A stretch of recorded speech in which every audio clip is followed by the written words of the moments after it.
look like the first fucking fat housewife of Beverly Hills. I'm fucking gorgeous. I got they, thems, he's, she's coming out of my ears. I can fuck anybody on the street.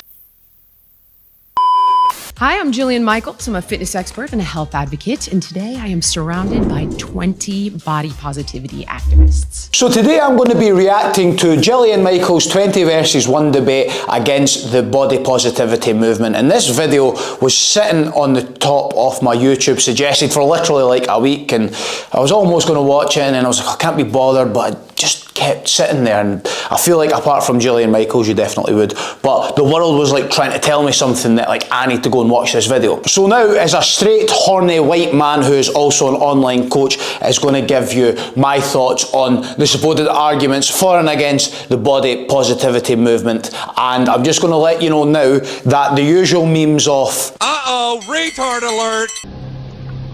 Are you retarded? You went full retard, man. Never go full retard.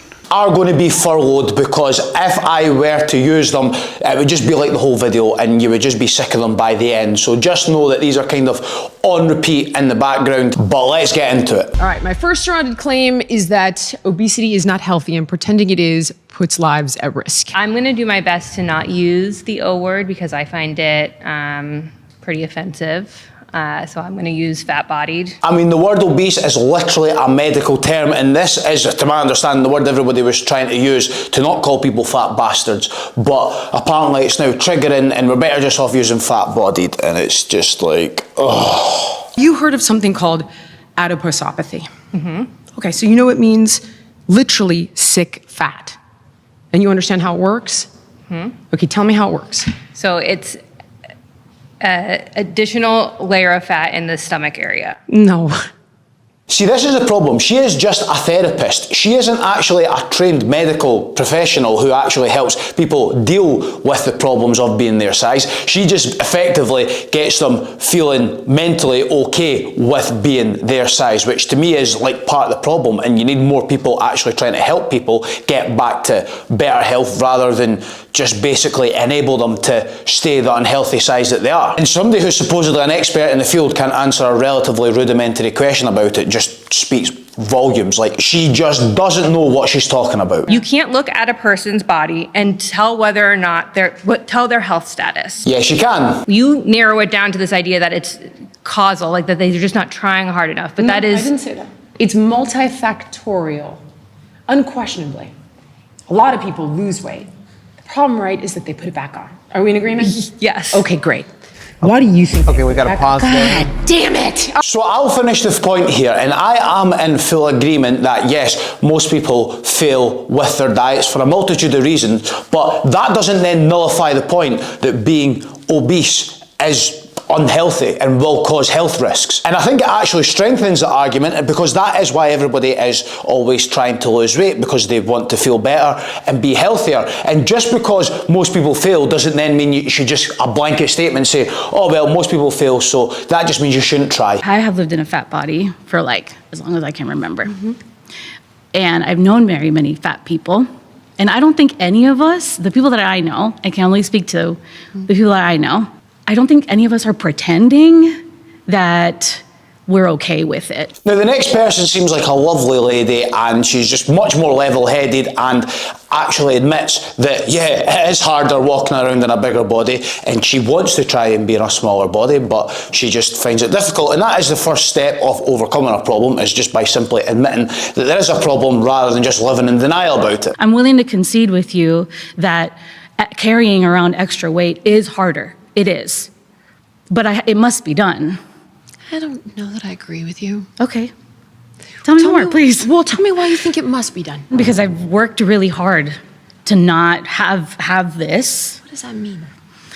Like you beat yourself up in the gym or something? No, I don't. That's not fun. No, Done what I needed to do a number of times to try to lose weight. Mm-hmm. What did you try? Tell me. I've worked out at the gym. I've tried to do Pilates. Even yoga. Okay. Even yoga hurts me. She's listed a whole bunch of different exercise activities, and she's not mentioned the one single most important thing, which is diet. Dieting, for example. Okay. That doesn't make any sense to me. I don't think that food makes very much sense to me in my neurodivergent brain. This is where mechanistic eating actually helps people who are neurodivergent, and the research supports that because it doesn't have to make sense to you. I also found out that when she says she's neurodivergent, that means that she's got some form of sort of autism, and sometimes certain things just don't compute like normally to her. Jillian absolutely hits the nail on the head here, where see, dieting to lose weight, it doesn't need to make sense to you. You just need to do it. And that is why, if it doesn't make sense to you, you are much better outsourcing your decision making to somebody who it does make sense to, and they can just put everything in place and make the decisions for you. And then all you simply need to do is just go and just eat the food and do what you're told. Okay. In other words, it's like you eat on these schedules and you eat these foods and you eat this much, hence the concept, right, of Hard mechanistic. pass. I don't like that. I understand that you don't like it, but you'll have to decide which you don't like more. Carrying the weight or the mechanistic eating. And that is absolutely the trade-off. Like, what are you going to dislike more? Eating a certain diet where you're maybe being a little bit restrictive and maybe feels monotonous and you can't just eat what you want when you want? Or is it being fat and just living in a body that you're not happy with, that you're unhealthy with, and probably going to die an early death because of? I'm saying for me, right? There are many things that I'm more concerned about than my weight. My body is not the most interesting thing about me. That doesn't change the fact that it still affects your health. I'm also in agreement, and as strong and handsome as I am, like, my body isn't the most important thing about me, but it doesn't mean that it's not important to maintain a high standard of physical health. I'm curious about is if you care about people's health and you have people in front of you, and I'm sure you have people online who are telling you that the body positivity movement, or I prefer body liberation, body justice, body acceptance, body blah, all the good shit that we like, actually increases their health, then I don't understand your debate. Like, what are you debating if the fat people are telling you it makes their life better? That's not a good time for somebody to bring up mental health, because being obese definitely makes your mental health worse. And her stupid argument of saying, oh, well, if it makes your life better being fat, then what difference does it make to you? First of all, it doesn't detract from the argument that it is objectively worse for your health being obese. But see, being fat, it makes people think that they're happy, but it's actually not. And it's just purely a mask when they're just like gorging themselves full of food. What happens is, because the rest of their life will be detrimentally affected because of their size, the food is the only thing that brings them comfort, and then it turns into an actual cycle where they eat because everything else is shit, and then everything else just keeps getting shit because they're eating so much. And it's just enablers bullshit rather than actually getting people to fix the fucking problem. Do you think you can be physically healthy and mentally unhealthy at the same time? You absolutely can, but that's not the argument. And even if it was, I would say wholeheartedly that being in better physical health is a lot more likely to improve your mental health. Are we going to send someone down a path of trying to lose weight and then gaining and trying and gaining? And we know that weight cycling in and of itself, bad for the heart, bad for insulin, bad for the brain, bad for all the things. We work with that individual. That's what I do in my private practice. Well, that's wonderful. Yeah. And I don't encourage weight loss because it's unethical.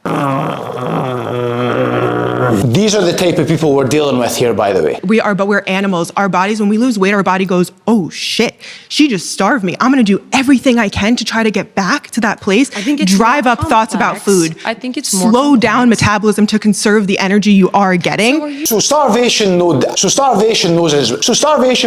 become to be known doesn't just happen the second that you cut calories. Like, assuming you're not doing anything drastic, like if you do take too big a reduction straight away, then yes, your body will be a bit like, oh, what's going on here? I've been used to having all of this, and now you're just giving me this. And it will try and retain and store those calories and try and send signals to your brain to get you consuming more. But that's not going to happen if you cut a reasonable amount. And at the point your body does go into starvation mode and won't let you drop any more weight is when that calorie deficit has been on for a long period of time, or you're getting down to pretty low body fat levels. But the people who we're suggesting are going to be suffering of starvation mode, the people who are massively overweight, it just ain't going to happen. And as it comes to weight cycling or yo-yo dieting, like, you don't need to tell me, sister, like, that is just where my whole message of not bulking and cutting for obviously a bit more trained individuals comes from, because you are going to have those big swings, which I do think isn't great for you, and be a lot better just maintaining similar levels and only having smaller jumps up and down. But that's not really like the issue here. Just because it's hard and most people struggle and may be at a risk of yo-yo dieting, that doesn't mean that, oh, we should just let everybody be fat. You need to try and obviously get them losing the weight and teaching them how to keep it off so they don't have these constant rebounds. My next surrounded claim is that the large food companies are one of the primary beneficiaries of the body positivity movement. So this is the part where I don't have quite as much of strong opinions because it's not really within my wheelhouse and I'm all about controlling the controllables, but I would tend to agree with the general sentiment. Now, if they were beneficiaries and benefactoring and making all this money off of the body positivity movement, why is it that they spend billions on calorie counting apps, on a lot of things that we see in society as forcing the losing weight or talking about losing weight? In 30 years of living on this planet, I can honestly say I have never seen a food company produce a calorie counting app. You were the gentleman that started this organization because his wife, label it however you would, I don't know what word you guys feel comfortable with. We've been using fat for 57 years. So fat's you okay to fat. use? Okay. Yes. But see, okay, you want me to call someone fat? You So obese is banned, but fat's okay. Is it because they were gay or because they were gay and, as you guys say, fat? Right. Is it? It was because they were gay. Thing that I want to clarify, I said it on the sidelines, which I know I shouldn't do, but it's health at every size, not healthy at every size. And you've misspoken that just a couple of times. I think it's important just for the audience to know that. Because there's a really big distinction there. Yeah, that's a fair point. You should strive for health at any size, but that doesn't mean you are healthy at any size. Well, I personally believe you can be healthy at any size. No, you can't. I know that you're very big in the MAHA movement, and you're saying they're doing all of this amazing stuff, but then they cut SNAP benefits. And so access to food is such a huge reason for people to be able to have a nutritious diet. So how can you explain that when you're saying that big food is awful, terrible, all of these things, but then still align yourself with the movement that cut billions of dollars to people to get access to food? Okay, hold on. I'm not. I don't know what this is in the background. Like, I don't know if this is a fat thing or if it's a surrounding thing. I don't know. I'm not saying this movement is perfect, but I would not like to see people, what is called nutrition assistance, I don't think that's soda and chips and candy. Now, this is a bullshit argument to a point, because if you're being brutally honest about this, when you are giving nutrition assistance money for people to go and buy food wherever in the world, let's not sit here and pretend that if they had enough money, they would go and buy the healthy food, and it's just because they've not got enough money is why they're going buying the crap. And I can guarantee you that if you were to increase each person's benefits, they would go and they would just be buying more of the crap that they're eating now. And they maybe won't go for every single person, but the vast majority would. Because people who earn good livings are going and eating that food. So let's not try and use this shite argument that people always love to use, that healthy food is just too expensive to eat. And for most people, you can allocate your money appropriately so that you maybe have to cut back on other areas, but you can get better quality nutrition. My next surrounded claim is that the body positivity movement oversimplifies disordered eating and trauma. Growing up, I wasn't ever fat. I just have, I have large breasts. I've got a condition called macromastia. It means that my breasts will just continuously keep growing. And I started to starve myself and try and make myself thinner so that my breasts would get smaller. And that never ever happened. They just continuously, because it's obviously a condition, so they just kept getting bigger. I think the thing in my head is why do you care so much about someone else's body in order to try and argue against body positivity? Say someone's fat, obese, whatever, walking on the street, that doesn't actually affect you as a person. I'll tell you why, because first of all, you need to hear it, and it is just not good for your health, and that is the argument that we're talking about here. And then further on from that as well, when you've got body positivity activists who basically advocate for people being obese, it's just going to cause more people to have detrimental health issues. I actually believe that gym talk, diet culture oversimplifies eating disorders. TikTok, yeah, because it's full of retards, but just the fitness industry in general, would I say it oversimplifies it? Well, maybe it does. It's not my place to say because I'm not somebody who has ever suffered from an eating disorder. I don't work with clients who work with eating disorders, but I know coaches who have, and they've explained to me before that words and phrases that just general people would use can actually be quite triggering to people who do struggle with eating disorders, and it's just like not words or phrases that you would ever actually think of. So if you now want to use stuff like that and say, oh yeah, people just oversimplify it, and again, I don't doubt that there's people that aren't educated enough that do oversimplify it, but we could all sit here and talk about how a rocket shoots up into space and oversimplifies it, but it's a bit unfair to now start holding it over it based on how that might make other people feel.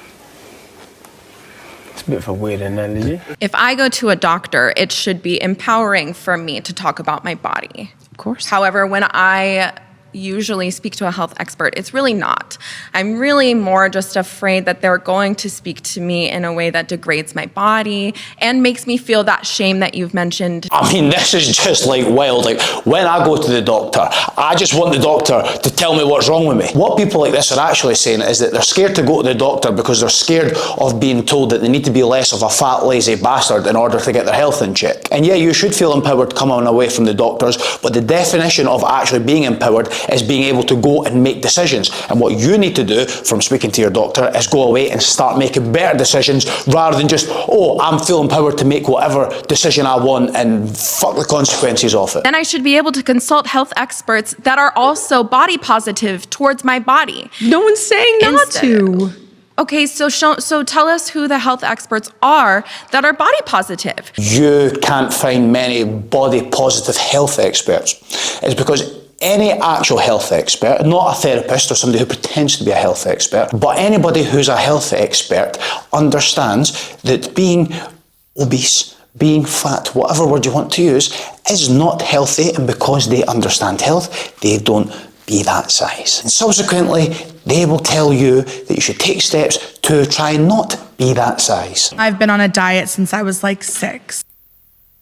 Well, how any do I know if I'm expert. struggling with an eating disorder? Where does genetics play into all of this? So nobody's pretending that genetics doesn't play a big role in somebody's body. Like, it probably plays the main role in somebody's body, whether it be talking about muscle mass or body fat or anything else. But what you need to understand is that isn't just a cop-out, and all that genetics means is you maybe have a predisposition to being a certain size or body fat level or whatever. It doesn't matter what you do, and it's totally out with your ability, and you're going to end up a certain way no matter what. Like, that's just a load of nonsense. And let's not sit here and kid on that it's only the people that have the obesity gene that do end up that size. First of all, obesity is a very outdated term. It's based on the BMI, which is based on white men. Actually,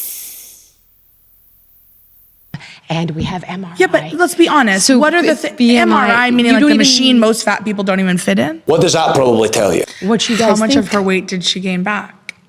She gained, well, good one. Because 95% of diets don't work. Not my contestants. 35% of them kept the weight off, which is actually exceptional.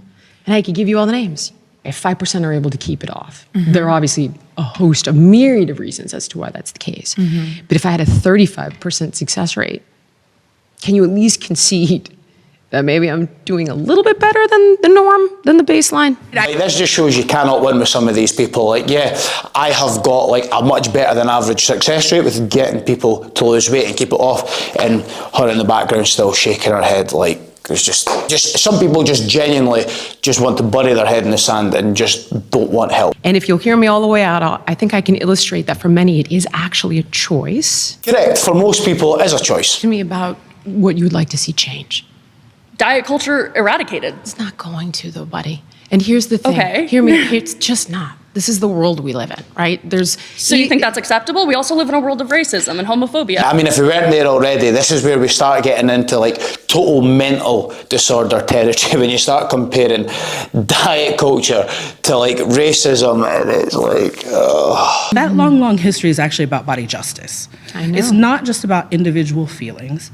It's not just about, my mother-in-law said something to me at dinner, or my, this guy didn't want to date me because I was fat. It's actually also about things like do I have access to healthcare, weight neutral healthcare that actually treats my symptoms, not just my body, right? Do I have access to equal pay? Do I have accommodations for the body that I'm in right now, not the body that I might be in someday? And so I think about these systemic disenfranchisements and discriminations that happen to people, especially people in larger bodies. So see the reason that you're finding there's certain things that just aren't accommodating to your size? It is because human beings are not meant to be that size. Would you say that it should be against the law to discriminate against people based on their body size? Unquestionably.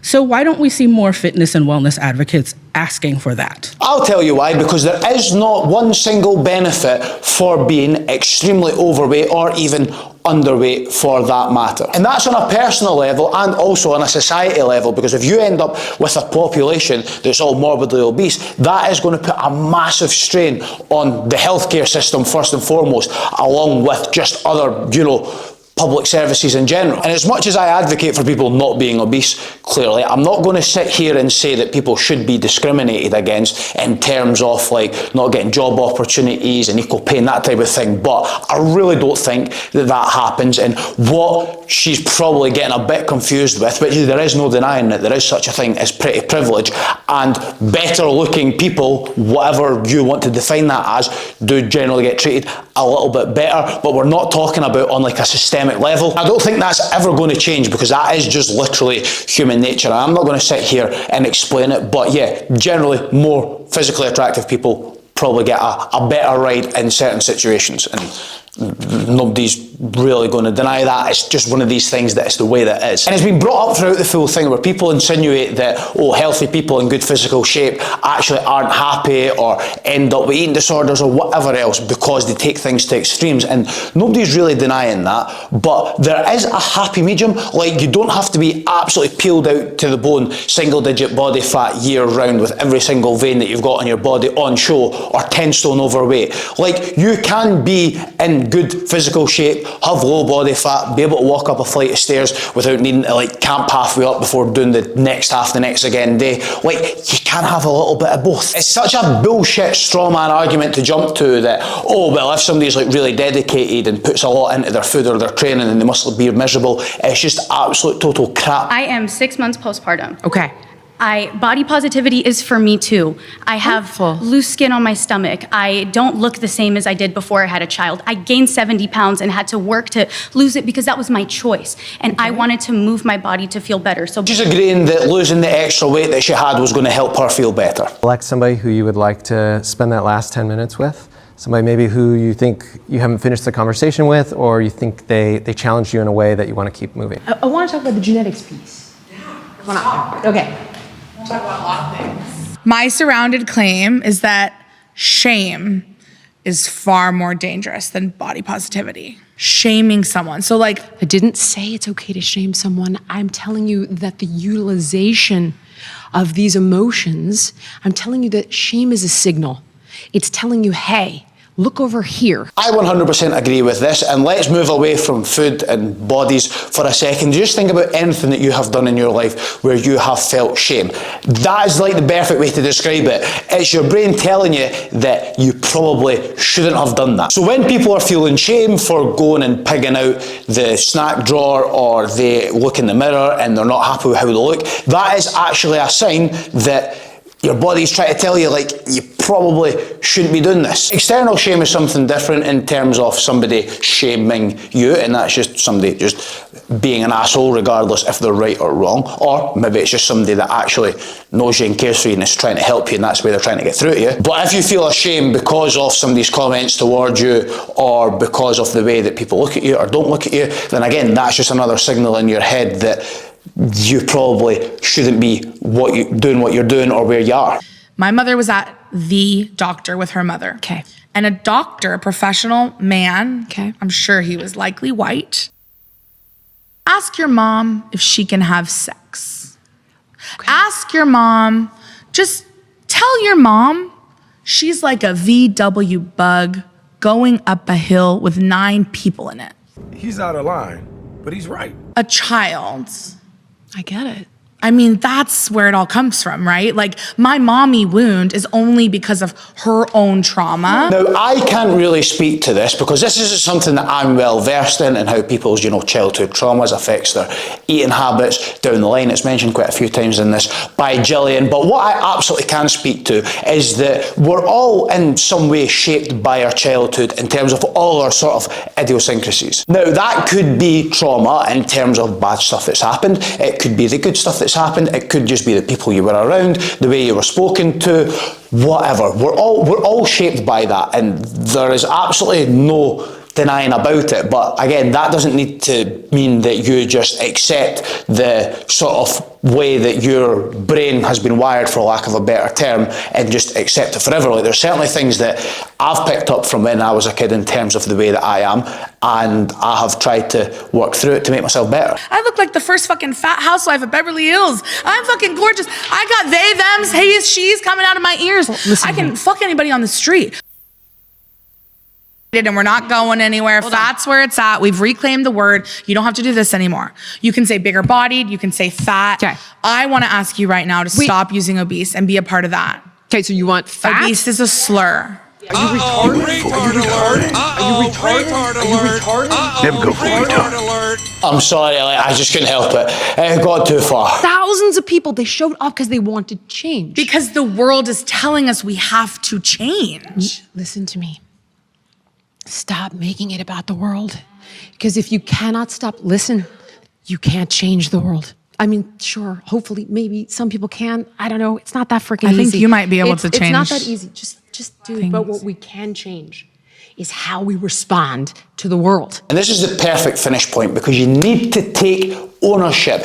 And it's 100% right. The world isn't going to change. So see, rather than you hoping that the other 8 billion people or whatever we're up to in the world these days, might be a wee bit less with the wars going on, but rather than hoping that all changes and trying to force that, why don't you just focus on yourself and control what you can control, and just again take responsibility and ownership of the situation that you're in. Personalise this with an example, and what I think is quite shit, and what perception I would like to change in the world, is the fact that these big massive drug lords that you see on Instagram, and the competitive bodybuilders and everything else, that they're the best coaches because they look the part, and that is what a lot of people think, where in reality they've got the end of my pinky knowledge, and I could coach circles around them any day of the week and twice on Sunday. And I would much rather that most people didn't think like that. But rather than getting all pissed off and starting a campaign and being like, right, let's change the world and let's raise awareness for the natural, actual coaches and not just the guys who look good in pictures on Instagram and who take loads of drugs. No, I don't do that. I take responsibility and I show what I can do, and I do the steps necessary to show people that I'm a better coach than them. And that's me taking responsibility of it, rather than saying it's unfair and everybody else should change. And see all these activists and whoever else, instead of just putting all their time and effort into trying to get everybody else to change, see if they just put their time and effort into just doing the best that they could, that would stand them in a lot better stead to actually lose some weight and actually make themselves healthier, rather than just blindly bullshitting themselves because of the way that everybody else may or may not view them. Anyway, I'm going to leave it there. If you liked the video, make sure that you liked it, and if you're new around here, make sure that you subscribe, and fair play to staying all the way to the end, by the way. It's very much appreciated. I can't even speak at this point. And as a reward, you do have some freebies down below that you can get access to, and make sure to follow me on Instagram. There'll be a couple bloops on the screen if you want to go and watch some more video crack, and I think I will leave it there, and I will catch you soon.